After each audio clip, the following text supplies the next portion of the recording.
Hey, it's Renee at the craft table. Once again, not at the craft table. Welcome to week 2 of our summer embroidery stitch along. We are almost done. Today, or this week, I should say, is the pistil stitch.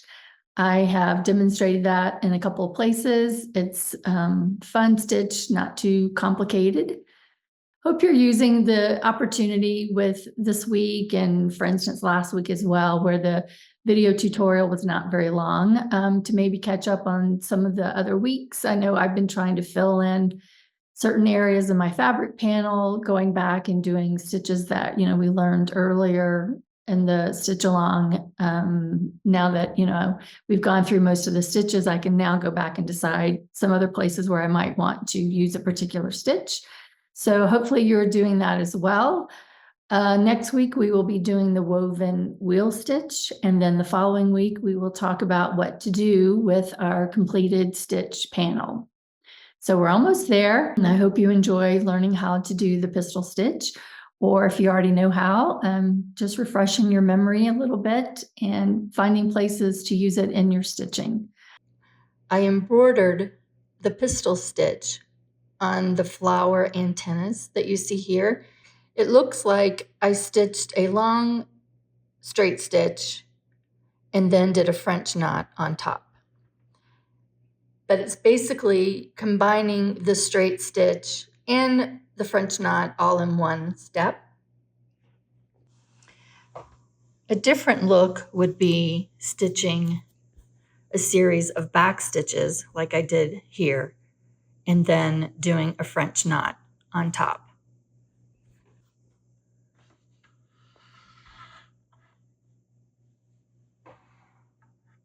So there are several places on this panel that have these smaller antenna shapes on top of a flower that are good spots to demonstrate the pistil stitch.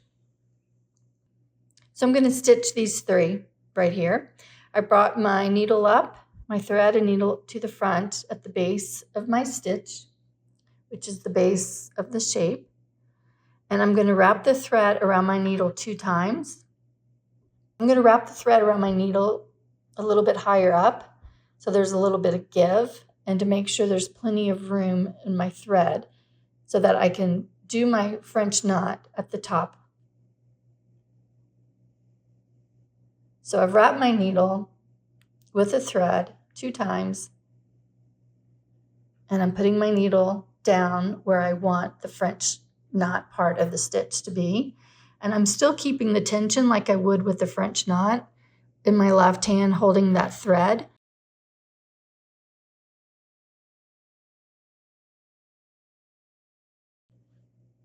So let me do that again.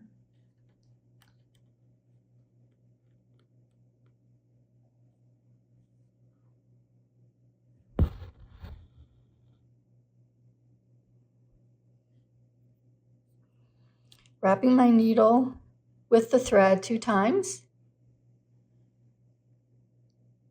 And instead of putting the needle down at the base where I came up, which is how I would just do a typical French knot, I'm putting my needle down at the top of my stitch where the French knot part will be, and I'm still keeping that tension in my left hand as I'm pulling the thread and the needle to the back.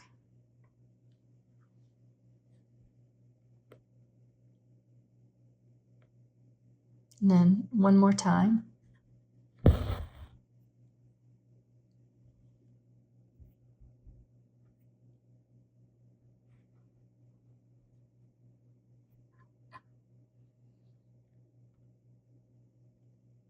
So you can see I have enough give in my thread. And then when I put my needle down at the top of my stitch, I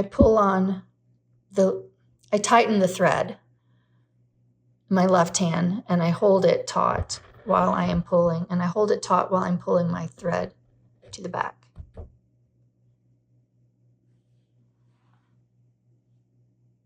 I'm going to use these lines that are in the middle of this big yellow flower to embroider the pistil stitch.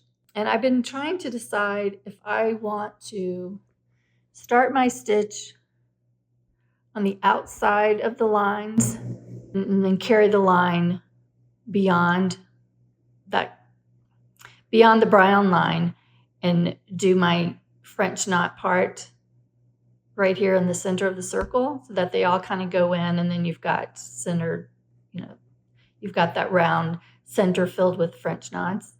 That is one way that you could incorporate that stitch here. But I think what I'm going to do is go from the inside point to the outside point and do my French knot on the edge. All right, so again, this is a relatively easy stitch. I'm going to just stitch each one of these lines, starting on the inside, bringing up my thread. And as with, the French knot, you can wrap your needle more than 2 times if you would like. I'm just going to use the end of that printed line as my guide as to how long I want to make my stitch and where I want the French knot to be.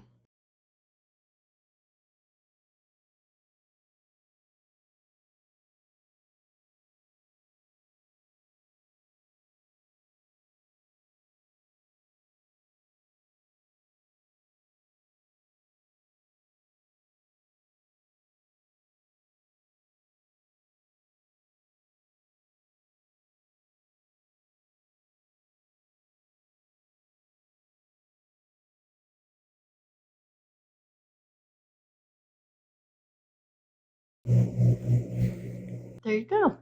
I think that looks pretty good.